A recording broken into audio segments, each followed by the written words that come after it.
Welcome. Today we're flying this Bristol F-2B Bristol fighter. They nicknamed it the Brisfit.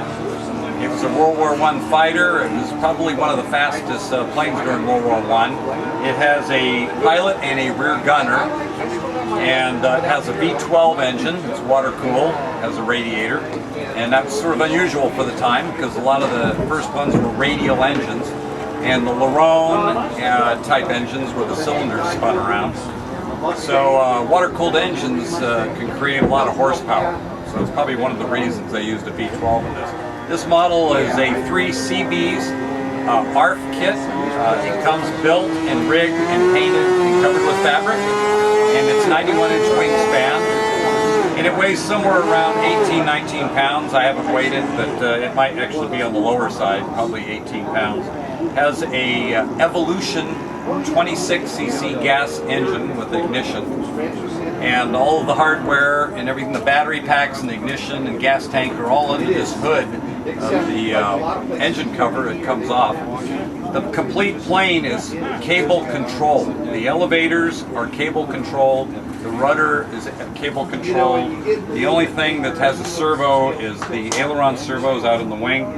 But it's a completely rigged airplane that's functional. In other words, it doesn't have spars to take the load like a normal airplane.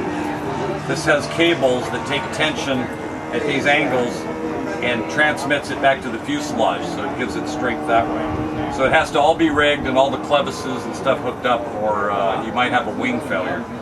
It's completely wood structure construction. It's covered with Solartex fabric, which is a very common fabric. Solartex, Colortex, and Worldtex come out of the same factory in England. And it's pre-painted OD. This is the OD color. And you can see that the markings on the top of the wing, those are all hand-painted, as well as the letter here. And the side numbers on the airplane, on the side, and the tail colors are painted by hand. And these models are built in the Philippines by the company called 3 CB's. And 3 CB's makes probably 20 models, 25 model airplanes, and every one of them is 1/5 scale. So they decided on an appropriate size that would probably sell well around the world.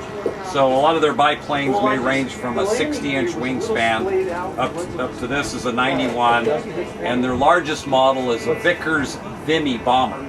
So it's a British bomber, and it's about a 12-foot wingspan biplane bomber.